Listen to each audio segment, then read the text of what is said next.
విషయమై, టికెట్ల స్లాబ్ రేట్ల విషయమై తాడేపల్లి ప్యాలెస్కు వచ్చినటువంటి సినిమా పెద్దల చేతిలో, ముఖ్యంగా మెగాస్టార్ చిరంజీవి చేతిలో వంగి వంగి దండాలు పెట్టించుకున్న తర్వాతే YS Jaganmohan Reddy ego satisfy అయింది.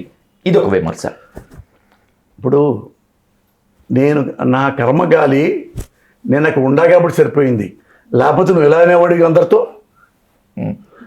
ఎలా పాపకాండ చేసేవాడు కదా నువ్వు. ఇక్కడ దండం పెట్టాడని చిరంజీవి నేను చేయటం కాదు పోసాని గారు. ఆ విజువల్లో వైఎస్ జగన్మోహన్ రెడ్డి చేతులు కట్టుకొని చిద్విలాసం చూపిస్తూ ఉంటే దశాబ్దాల పాటు తెలుగు చిత్ర పరిశ్రమను ఏలినటువంటి మెగాస్టార్ చిరంజీవి ఇంతకంటే ఎక్కువ సాగిలపడి దండాలు పెట్టి విన్నవించుకున్నారు. ఇది నేను చెప్తున్నది కాదు, విజువల్ చెప్తున్నది కాదు, మా కమ్మలు చెబుతున్నది, మా రామోజీరావు గారు, మా రాధాకృష్ణ గారు కదా.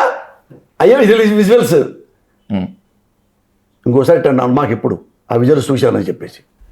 వాళ్ళు దే కెన్ డూ ఎనీథింగ్. నేను ఉన్నప్పుడు పాటలో ఎప్పుడు చిరంజీవి గారు మాట్లాడేటప్పుడు ఇంట్లోకి పోయి చూసుకుంటూ పోయి చిరంజీవి గారు మాట్లాడేటప్పుడు మనం ఏదైనా సరే ఒక పద్ధతిగా అదైతే మనం బాగుంటుంది. జగన్ గారు ఎప్పుడు చూసుకోండి ఏ ప్రెస్ మీట్లు అక్కడ ఏది వేస్తారు లైవ్లో ఇలా కూర్చుంటాడు. ఎవరి దగ్గర, ఐఏఎస్ల దగ్గర కానీ, ఐపీఎస్ దగ్గర కానీ, ఎమ్మెల్యేలతో కానీ, మీటింగ్లో కానీ కూర్చుంటే ఇంతే. మదర్ ప్రామిస్లో ఏం టెల్లింగ్ యూ.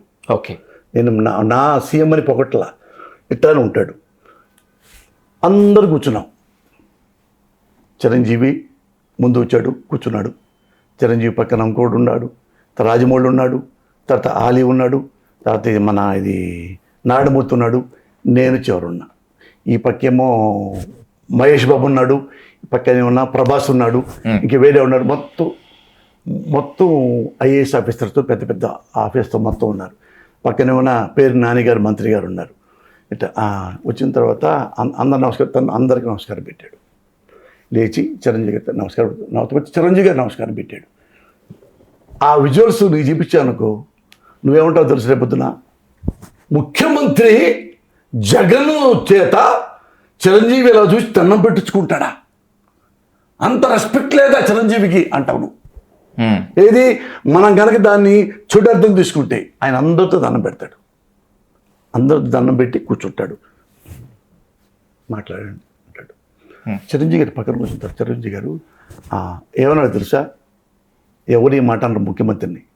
ఎందుకన్నాడు, ముఖ్యమంత్రి అది చనువు కాబట్టి. ఓకే, తమ్ముళ్ళలాగా చూస్తాడు జగన్. ఏంటంటే మాకు ఈ రేట్లు పెంచాలి, అది మేము ఇట్లా చేయాలి, మేము రిక్వెస్ట్ అనుకోండి, మా హెచ్చరిక అనుకోండి అన్నాడు ఆయన.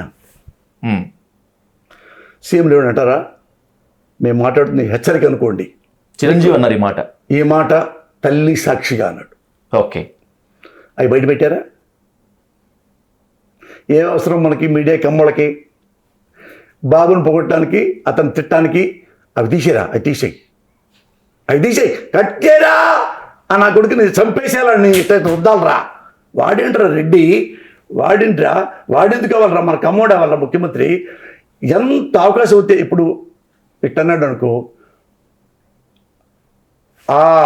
జగన్మోహన్ రెడ్డి గారికి నడుములు పోయాయి, మెడ తిరిగిపోయింది, మెడలో దెబ్బ వచ్చింది, ఎప్పుడు ఇట్లా పెట్టుకుంటున్నాడు అంటాడు. ఏదోటి ఎట్టంటాడు. చూసారా తల్లి తిప్పుకున్నాడు, ఇన్ని పాపాలు చేసి తను పశ్చాత్తాపడుతున్నాడు జగన్ అని రాస్తాడు. వీడు కూడా వాడు సాంబడు అట్లా రాస్తాడు. నువ్వు ఆయన ఇంటికెళ్ళు, టాయిలెట్కి వెళ్ళు, టాయిలెట్కి వెళ్ళి ఒక అరగంటగా వచ్చాడు అనుకోండి. ఇంటికి వెళ్ళి ఆయన టాయిలెట్కి వెళ్ళాడు, ఇంట్లో టాయిలెట్లు ఉండవు. మా తర్వాత కూర్చుంటే కుటుంబ సభ్యులు కలిసి మాట్లాడుకొని వస్తారు కదా. వెళ్ళిపోయిందట, చూసారా, ½ అవర్ టాయిలెట్లో ఉన్నాడు అంటే ఆయనకి ఎంత జబ్బు ఉంది. ఇట్లాంటి సన్నాసులు ఉన్నారండి.